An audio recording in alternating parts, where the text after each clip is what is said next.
ભોળાનાથ એના ઉપર પ્રસન્ન થયા અને શિવ સ્મરણ કરતાં કરતાં એને શરીર છોડ્યું અને પરમાત્માનું પદ મળ્યું. એટલે ઋષિમુનિઓ એમ કહે છે, શ્વાસે શ્વાસે હરભજ વ્રથા શ્વાસ મત ખોય ન જાને ઈસ શ્વાસ કી ફિર યાવન જાવન હોય.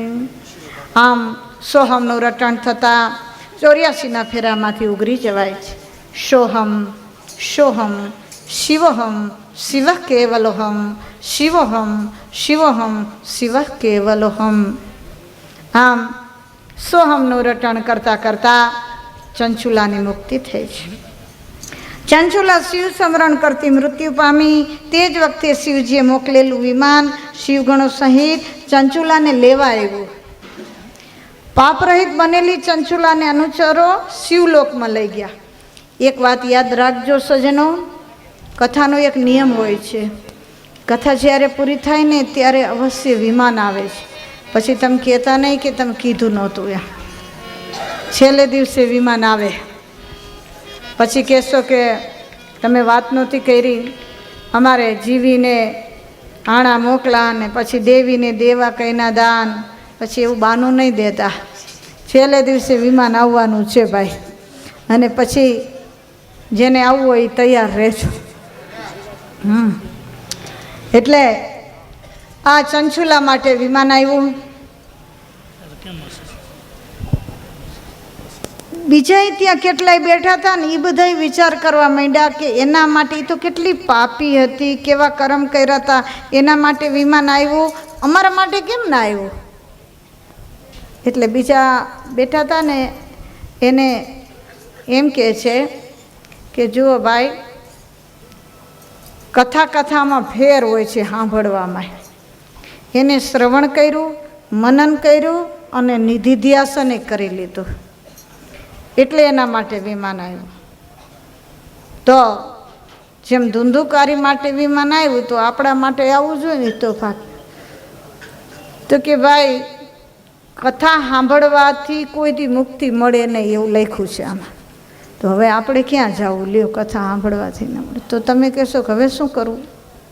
કથા સાંભળવાથી મુક્તિ ન મળે, કથા સમજવાથી મુક્તિ મળે. એટલે એક કથા એને સાંભળી નહીં, સમજી જ લીધી સીધી. અને તમારે મારે શું સાંભળવાની ટેવ પડી ગઈ છે, સમજવાની નહીં. એમને સમજવાની ટેવ રાખી, આપણે સાંભળવાની ટેવ રાખી. એટલે સાંભળીએ ને એટલે આ કાનેથી સંભળાય. સાંભળેલું કોઈ દી રીએ નહીં, સમજેલું કોઈ દી જાય નહીં. આ તો બે આમાં દરવાજા જ એટલે રાખ્યા છે, અહીંથી સાંભળો ને આ બાજુ નીકળી જાય, કાંઈ ઉપાધિ તો નહીં. એટલે સાંભળેલું કોઈ દી રીએ નહીં, સમજેલું કોઈ દી જાય નહીં. સાંભળવાનું કામ કોનું? કાનનું. સમજવાનું કામ મનનું. સાંભળે બીજું, સમજે બીજું. સાંભળે કાન, સમજે મન. સાંભળેલું રહેશે નહીં, સમજેલું જાશે નહીં. ચંચુલાએ સમજી લીધી કથાને. ધુંધુકારીએ કથાને સમજી લીધી. અને એટલા માટે એ આમ બેઠો હતો ને પ્રેત થઈને કે ભાઈ મારી મુક્તિ કેમ થાય કેમ થાય, છૂટવા માટે બેઠો હતો. આપણે છૂટવા નથી બેઠા, એટલે છૂટવા બેસે એ છૂટી જ જાય. એક કથા કાફી જીવનમાં. એટલે ચંચુલાની મુક્તિ થઈ. શિવલોકમાં ક્યાંક બધાય કહે કે વિમાન એના માટે આવ્યું, વાંસની ગાંઠો તૂટી જાય. તો અમારી આ હૃદયની ગાંઠો કેમ ન? વાંસની તૂટે પણ હૃદયની ના તૂટે આપણી. કેમ?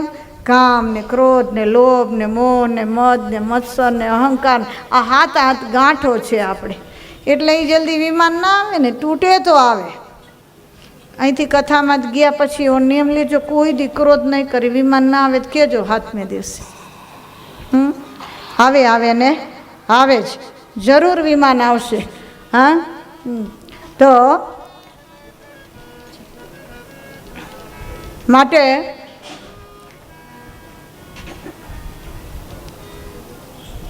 તમારા મારા માટે અવશ્ય વિમાન આવે, પણ કથા સમજાઈ જાય તો. સમજવાની કોશિશ કરીએ. ભિદ્યંતે હૃદય ગ્રંથિ છિદ્યંતે સર્વ સંશયા. હૃદયની ગાંઠો બધી જ તૂટી જાય, કથા એવી નિર્મળ બનાવે.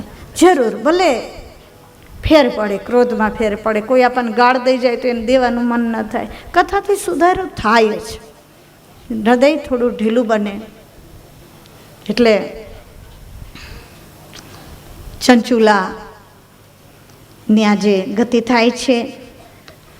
ત્યાં પહોંચતા ચંચુલા દિવ્ય જેવી બની ગઈ, દેવ જેવી બની ગઈ. અને આમાંય આપણે કોઈ માણસ મરે તો શું કહી? દેવ થઈ ગયા એમ કહી છે કે નહીં? પ્રેત થયા એમ કોઈ કહે છે? ગમે એ સામાન્ય માણસ મર્યો હોય તો આપણે શું કહી? ભાઈ આ સાચું છે ને ભાઈ, ખોટું નથી ને? દેવ થયા. તું દેવ હતો, છો અને રહેવાનો, પણ વચમાં ભૂલી ગયો તો રાક્ષસ જેવી વ્રતિ તે ધારણ કરી, બાકી દેવ જ છો. તું દેવ થઈ ગયો. દેવના કર્મ તું કર. પરબ્રહ્મ પરમાત્મા ભગવાન સદાશિવજીના તેજોમય સ્વરૂપનું દર્શન કરી ચંચુલા પ્રસન્ન થઈ જે કાર કરવા લાગી, હે ભગવાન આપ તો દયાળુ છું. આ કથાનો બધો ચમત્કાર છે.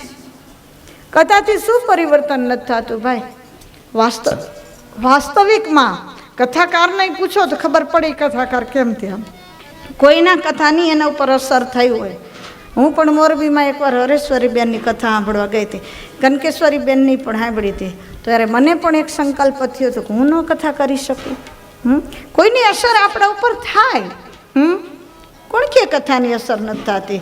હા, સંગે સંગે જાય તે સાધુ સંગા. અવશ્ય આપણા જીવનનું પરિવર્તન એ લાવી દે. તેથી કથાનો એક ચમત્કાર છે. જે વ્યક્તિ પાપી હતી, જે નરકમાં જવાની હતી, અનેક પ્રકારના દુઃખો ભોગવવાની હતી, એને બદલે શિવજીનું દર્શન કરાવ્યું. પાપી પાવન થઈ જાય સંતોના સંગમાં. આવી અને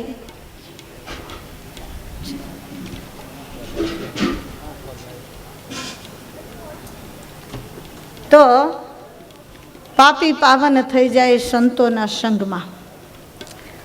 માટે શિવજીનું દર્શન કરાવ્યું. એટલી તાકાત આ ભગવાનની કથામાં. ક્યાં સુધી આ કહેવું, કેમ સમજ, આ કેવી રીતે સમજાવવું? હકીકતની અંદર ભક્તિનો મહિમા સરસ્વતી નથી સમજાવી શકે એમ તો આપણે કેમ સમજાવવું? બધું છોડાય પણ ભગવાનની કથા ન છોડાય. બસ એક હૃદય પરિવર્તન થઈ જાય તો જીવન સુધરી જાય. ભગવાન શિવજીએ દયા કરી, ચંચુલા પાર્વતીજીની સખી થઈ, એની પાસે રહ્યા. કેવડું મોટું પદ મળી ગયું. પાર્વતીજીએ એની પાસે સ્થાન, સખીનું સ્થાન આપી દીધું. બોલો, પરમ ગતિ એને મળી ગઈ. આમ પાર્વત્યા સાકૃત પ્રીત્યા સ્વસખી દિવ્ય રૂપિણી દિવ્ય સુખ્યાન્વિતા તત્ર ચંચુલા બિંદુ પ્રિયા. એક દિવસ ચંચુલાએ કહ્યું, હે માતાજી, મને એક વાત યાદ આવે છે કે માનવ જીવનનું મારું શરીર ટક્યું નહીં.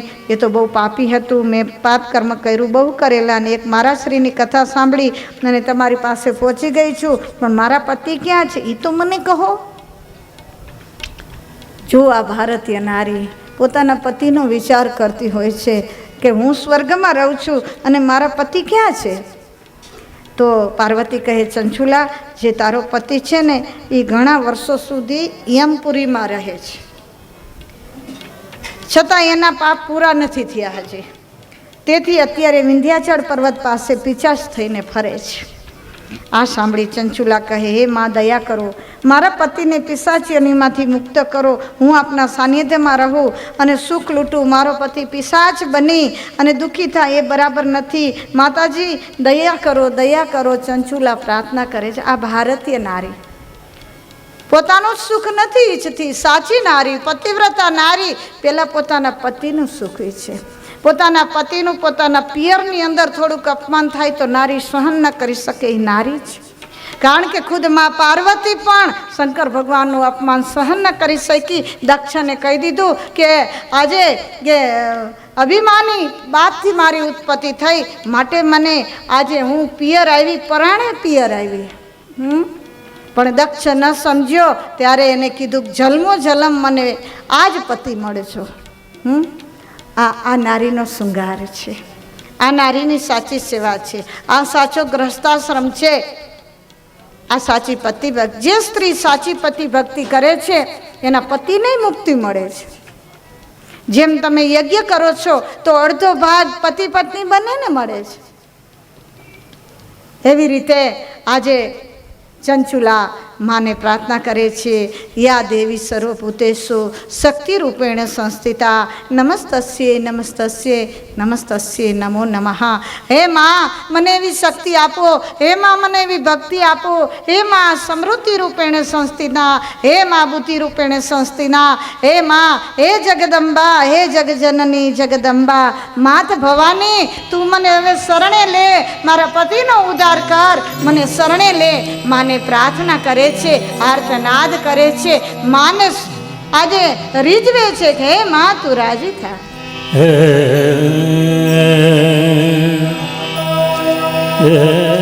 માં, હે માં, હે માં, હે માં. યા દેવી સર્વભૂતેષુ વાણી રૂપેણ સંસ્થિતા નમસ્તસ્ય નમસ્તસ્ય નમસ્તસ્ય નમો નમઃ.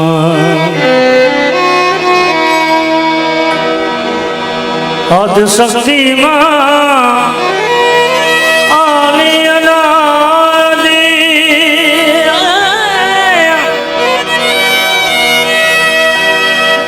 અરજી અંબા, અરજી અંબા, અરજી અંબા તું ઉર્મા દરજે, હે જગ જનની માં, હે જગદંબા, હે જગ જનની માં, હે જગદંબા. આદિશક્તિ માં આલિ અનાદિ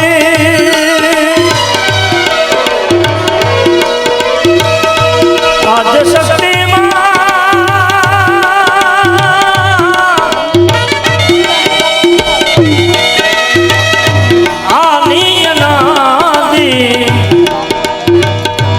અરજી અંબા તું, અરજી અંબા તું, અરજી અંબા તું ઉર્મા ધરજે, હે જગ જનની, હે જગદંબા, હે જગ જનની માં, હે જગદંબા.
જનની, હે જગદંબા, હે જગજનની માં, હે જગદંબા.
સુગંધિત કરજે હે જગજનની હે જગદંબા હે જગજનની માં હે જગદંબા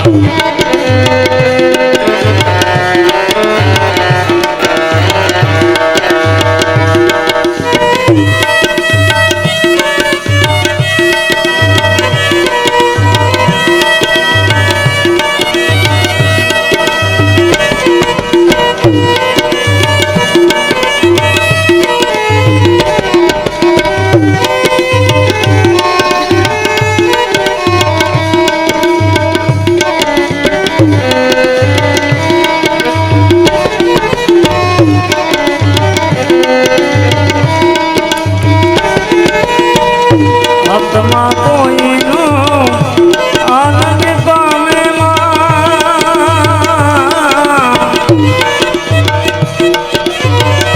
ભલે સસા પીલે મુજિયા તમને તમ કોઈનો આનંદ પામે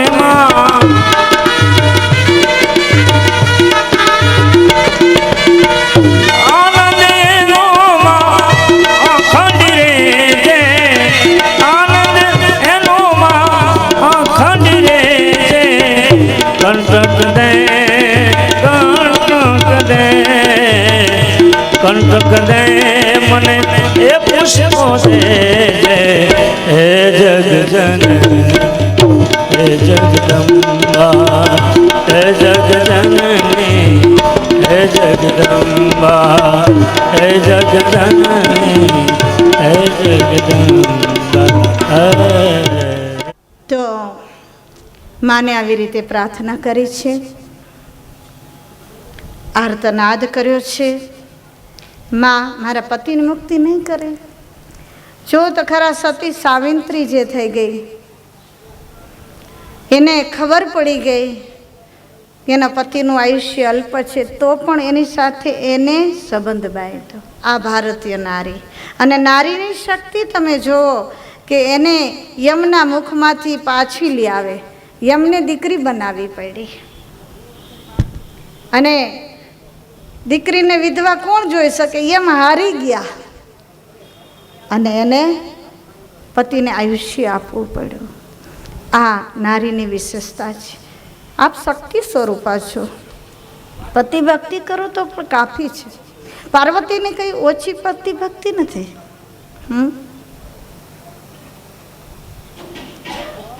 આમ ચંચુલા માતાજીને વિનંતી કરે છે, તમારાથી જ આ બધું થઈ શકે એમ કહે છે. એટલે પાર્વતીજી પ્રસન્ન થયા.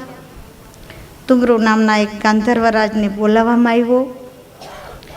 પાર્વતીજી આદેશ કર્યો, તું એક કામ કર, આ ચંચુલાનો પતિ પિશાચ થયો છે અને એને પરબ્રહ્મ પરમાત્મા શિવની કથા સંભળાવ, એટલે પિશાચની મુક્તિ થાય. પાપી પાવન થઈ જાય સંતોના સંગમાં. પણ ભગવાનની કથા જ એવી છે કે પાપીને પણ જે સદગતિ આપે તો પુણ્યશાળીને તો કેમ ના આપે ભાઈ. અને પરબ્રહ્મ પરમાત્મા શિવજીનો આનંદ લૂંટી શકે. આવું તું કર. આદ્યશક્તિમાં જગદંબાના આદેશનો સ્વીકાર કરી ગાંધર્વરાજ ચંચુલાને સાથે લઈ અને સહાયકોને સાથે લઈ પિશાચ વિંધ્યાચળમાં છે ત્યાં પહોંચી ગયો. પહોંચતા જ ભગવાનની કથાનો પ્રારંભ થયો. ભગવાનની કથાનો પ્રારંભ થતાં સંતો, સાધુ, મહાત્મા, યોગી, દેવતાઓ બધા સમુદાય સાથે ભગવાન શિવની કથા સાંભળવા બધા મોટા સમુદાય સાથે આવે છે. ભગવાન શિવની કથા સાંભળવા બેસી ગયા. એક પરમ સંત આવી રહ્યા છે, અગ્નિ અખાડાના મહાન સ્વામી મુક્તાનંદજી, ગોપાલાનંદજીના શિષ્ય. એમની આપણે રાહ જોઈ છે, ફોન એમનો આવે છે. દેવતાઓ બધા મોટા સમુદાય સાથે ભગવાન શિવની કથા સાંભળવા બેસી ગયા. ભગવાન સદાશિવની કથા, એમાંય આ તો ગાંધર્વરાજ કહેતા હતા, મોટો સમુદાય કથા સાંભળે, પણ જેને માટે કથા કરી રહ્યો હતો એ પિશાચ કથામાં આવતા નથી. ગાંધર્વરાજને ચિંતા થઈ કે મને તો આ પિશાચને કથા સાંભળવા મોકલ્યો છે, સંભળાવવા મોકલ્યો છે. પિશાચને બોલાવવામાં આવ્યો તો પણ પિશાચ આવતો નથી. કહેવામાં આવે છે કે ભાઈ આવ, ભગવાનની કથા સાંભળ. પિશાચ કહે માનવ હતો ત્યારે સાંભળીને હવે હું કાંઈ સાંભળું? પિશાચ ભૂત પ્રેત પશુ પંખી વગેરે ભગવાનની કથા સાંભળી પણ ન શકે, માનવ જ સાંભળી શકે. એક સંત ગામમાં રહેતા હતા અને દરરોજ પોકાર કરી કરીને કહે કે ભાઈઓ બહેનો હું ભગવાનની કથા કહું છું, સાંભળવા આવો, સાંભળવા આવો. એક ભાઈને સંતે કહ્યું આવો ને બાપા ભગવાનની કથા સાંભળવા આવો ને, છતાંય આવ્યા નહીં. આખી જિંદગી ગઈ પણ ક્યારેય ભગવાનની કથામાં આવ્યો નહીં. પછી ભાઈ મૃત્યુ પામ્યો ને એ જ ગામમાં બિલાડો થઈને આવ્યો અને પાછો સંતના આશ્રમમાં જ આવ્યો. સંતના આશ્રમમાં રાતને દિવસ બોલવા લાગ્યો. સંતને કહે મેં આવું. શું કે બિલાડો? મ્યાઉ મ્યાઉ. હવે તું બોલી બોલીને મરી જશે તોય તને કોઈ આવકાર આપશે? માણસ હતો ત્યારે આવ્યો નહીં, હવે મર્યા પછી રાત દિવસ મ્યાઉ મ્યાઉ કરી મરી જાય તો હવે સત્સંગ ન સંભળાવું. માણસ હતો ત્યારે રાત ને દિવસ મેં તને પોકાર કર્યો, આવ ભાઈ કથા સંભળાવ. બાપુ પણ કે બધાને કહેજો કથામાં ઘણા આવે, કીર્તન કરે, ભજન કરે, ભોજન કરે, સત્સંગનો લાભ લે. હવે આ યોનિમાં તારા માટે હું કાંઈ કરી શકું નહીં. સ્વેચ્છાએ જે બંધનોનો સ્વીકાર કરે એને સઘળું સુખ મળે. અનેક પ્રકારના બંધનોને શાસ્ત્રમાં વર્ણવ્યા છે. જે પોતાને ગમે એને સ્વીકાર કરી ઇન્દ્રિયોને બંધનમાં નાખવી અને વિવ્યસ્ત કરી પરમાત્માનો આનંદ લૂંટવાનો પ્રયત્ન કરવો જોઈએ. આપણા ઋષિમુનિઓ, આપણા શાસ્ત્રો, આપણા પુરાણો એ દિવ્ય આનંદ તરફ ખેંચવાનો પ્રયત્ન કરે છે. જે સંસારનો આનંદ છોડી પરમાત્માનો આનંદ લૂંટે તે પરમધામમાં પહોંચે છે. જુઓ ભાઈ, આટલી નીચી યોનિમાંથી પણ પરમ ગતિને પામી શકાય છે. ક્યારે હિંમત ના હારવી જિંદગીમાં કે હવે હું શું કરી શકું. જ્યાં તું સૂતો છે ત્યાંથી જાગ, ઉઠ, ઊભો થા. ઉત્તિષ્ઠ હિ જાગ્રત. વેદોએ આપણને કહે છે ઉઠ, ઊભો થા, જાગ્રત થા. એક વખત નારદજી આકાશમાં ફરતા હતા. ફરતા ફરતા ભગવાન નારાયણના દર્શન કરવા વૈકુંઠ લોકમાં જતા હતા. નારદજીએ નીચું જોયું તો ભૂંડળી ઉકરડામાં ફરતા હતા. નારદજીને એમ થયું કે આ બિચારા ગંદકી ખાય, ગંદકીમાં રહીએ, હું નારાયણના દર્શન કરવા માટે જાઉં છું તો એમને પણ સાથે લેતો જાઉં. સંતો તો હંમેશા દયાળુ હોય ને ભાઈ, એને એમ કે આને પણ વૈકુંઠ લોકમાં લઈ જાઉં. એમ આકાશમાં જતાં એને માટે સ્પેશિયલ નીચે આવ્યા નારદજી. નારદજી કહે ભૂંડ અને ભૂંડળી તૈયાર થઈ જાઓ, વૈકુંઠ લોકમાં તમારે જવાનું છે. ભૂંડે કહ્યું એ શું? વૈકુંઠ લોક એટલે શું? વૈકુંઠ લોકમાં શું હોય? નારદજી સમજાર, અરે ત્યાં તો દિવ્ય સ્વરૂપ ભગવાન નારાયણનું દર્શન, બાગ બગીચા તમે ક્યારેય જોયા નહીં હોય, ક્યારેય કલ્પના કરી ન હોય અને ક્યારેય વિચાર્યું ન હોય એવા બધી સાધન સામગ્રી ત્યાં મળશે. પરમાત્માનું તમને દર્શન થશે, આનંદ થશે. ચાલ બહુ માથાકૂટ ન કર, તૈયાર થઈ જા. નારદ ઋષિ આવી વાત કરીને એટલે ભૂંડ અને ભૂંદડી છે ને એ વિચારમાં પડ્યા, જાઉં કે ના જાઉં. ભૂંડે ભૂંદડીની સામે જોયું અને ભૂંદડીએ ભૂંડના સામું જોયું. આંખના ઈશારે ભૂંદડી એમ કહેવા માગે છે, તમને સંતને પૂછો કે આપણે જે જોઈ છે એ અહીંયા મળશે? સમજી ગયા તમે? આપણે જે જોઈ છે એ મળશે? ભૂંડ કહે અમે આવીએ ખરા પણ આવા ઉકરડા હશે ત્યાં? સંત કહે અરે મૂર્ખા, ત્યાં કઈ ઉકરડા હોય?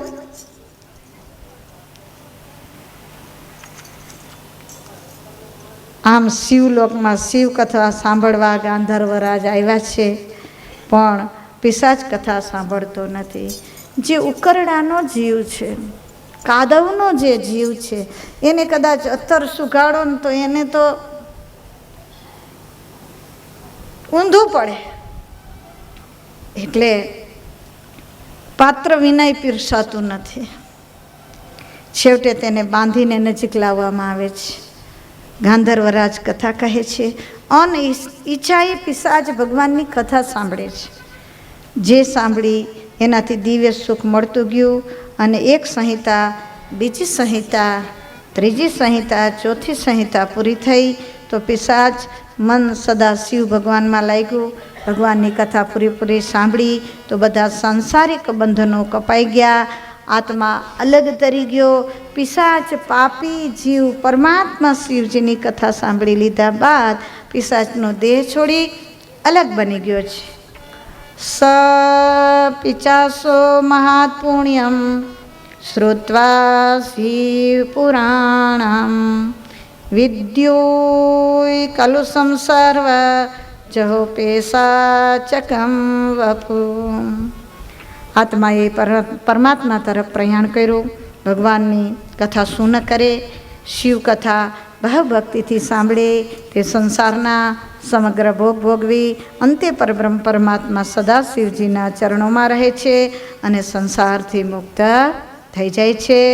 તો યમ યદમ શૃણુયાદ ભક્ત્યા કીર્તિએ દયા સમાહિતા સભુક્ત્વા વિપુલાન ભોગાનંતે મુક્તિમ વાપ્યુયાત.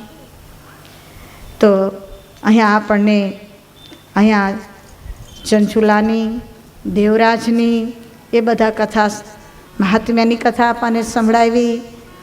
ભગવાનની ખરેખર અદ્ભુત મહાત્મ્ય છે. આજે પ્રેત પણ પાવન થઈ જાય છે. આ ભક્તિનો મહિમા છે.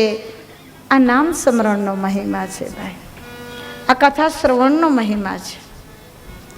ખૂબ શ્રવણ કરો, મનન કરો, પછી નિધિધ્યાસન કરો. થોડું યાદ રહીએ તો એટલું કાફી. જરૂરી નથી કે આપણને બધું જ કથા માહિતી યાદ. એ તો સારું છે, તમને બધું યાદ નથી રહેતું એટલે અમારું બહુ સારું હાલે. તમે પાછું બધું યાદ રહી જાય તો ઉપાધિને જેટલું યાદ રહે, એક દ્રષ્ટાંત, એક શબ્દ, પણ એનું વારંવાર મનન કરી જીવનમાં ઉતારશો. ચંચુલાની જેમ તમારી પણ મુક્તિ થશે અને પરમપદને પ્રાપ્ત કરી શિવના ચરણોમાં મહાત્મ્ય અર્પણ કરીએ. 2 મિનિટ ભગવાનનું નામ સ્મરણ.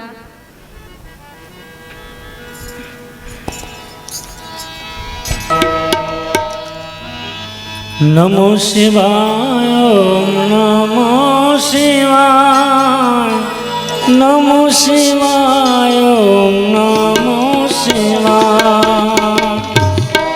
નમો શિવાય.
નમઃ શિવાય નમઃ શિવાય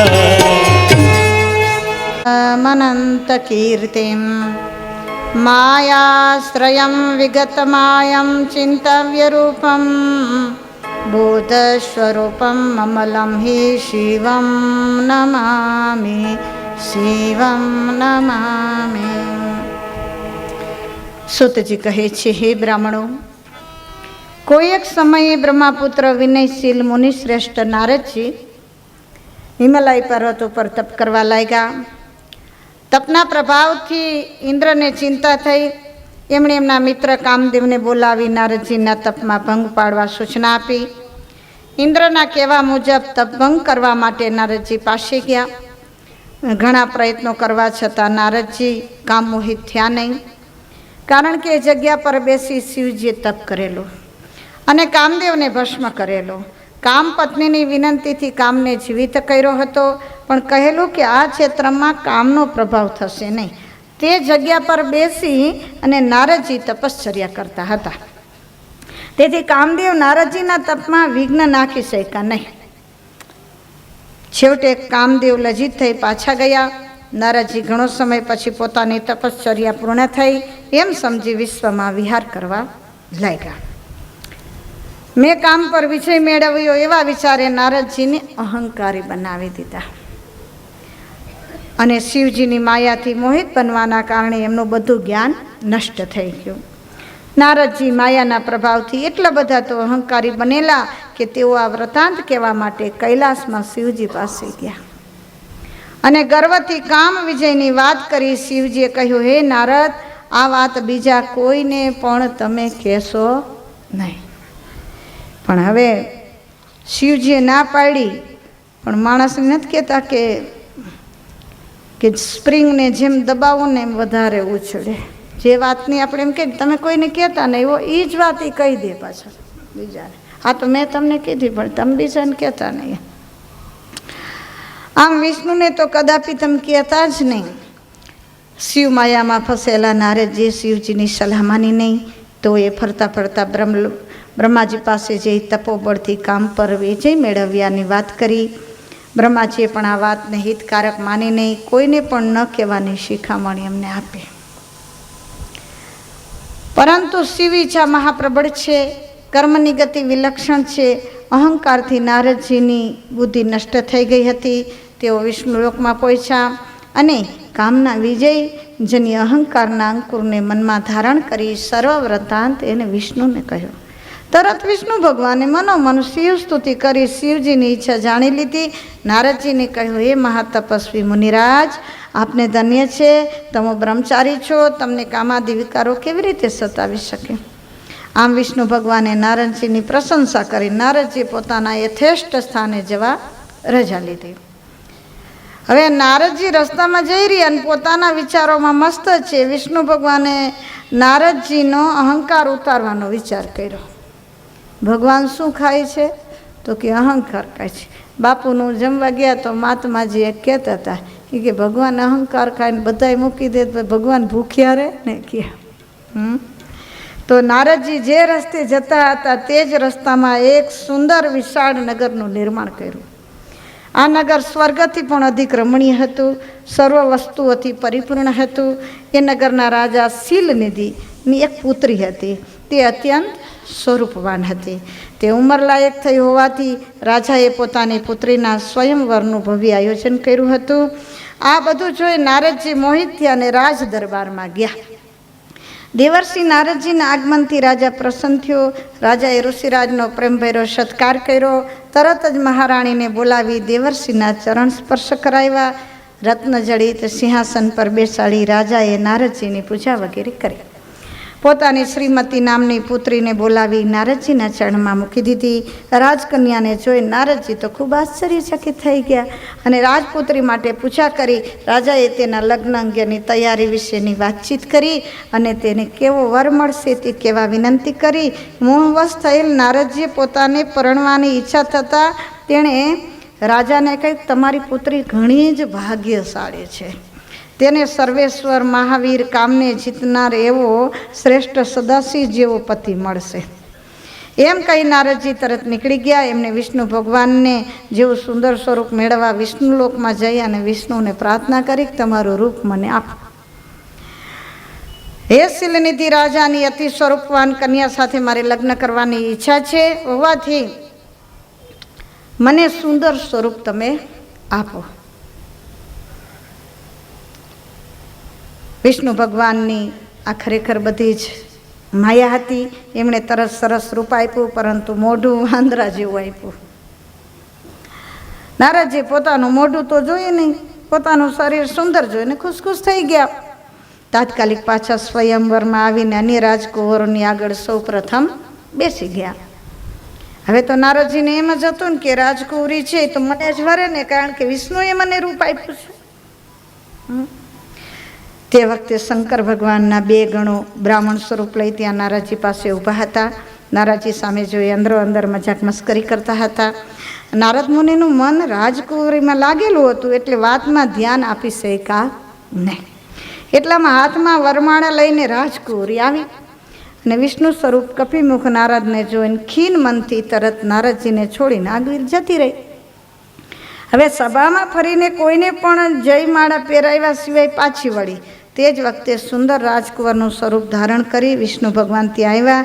એમને જોઈ રાજકુંવરીએ તરત જયમાળા એમને ગળામાં પહેરાવી દીધી અને રાજકુંવરી સાથે રાજસભામાંથી તત્ક્ષણ બહાર નીકળી અંતર ધ્યાન થઈ ગયા અને વિષ્ણુ લોકમાં આવી ગયા. છેવટે બધા રાજકુમારો હતાશા સાથે ચાલી નીકળ્યા. નારદજી પણ ખૂબ કામાતુર થઈ વ્યાકુળ થઈ ઉઠ્યા. એ જ વખતે બ્રાહ્મણ રૂપધારી બંને રુદ્રગણ નારદજીને કહેવા લાગ્યા કે તમે તમારું વાનર મુક્ત મોઢું તો જુઓ અરીસામાં. કપિમુખી ધારી માનવ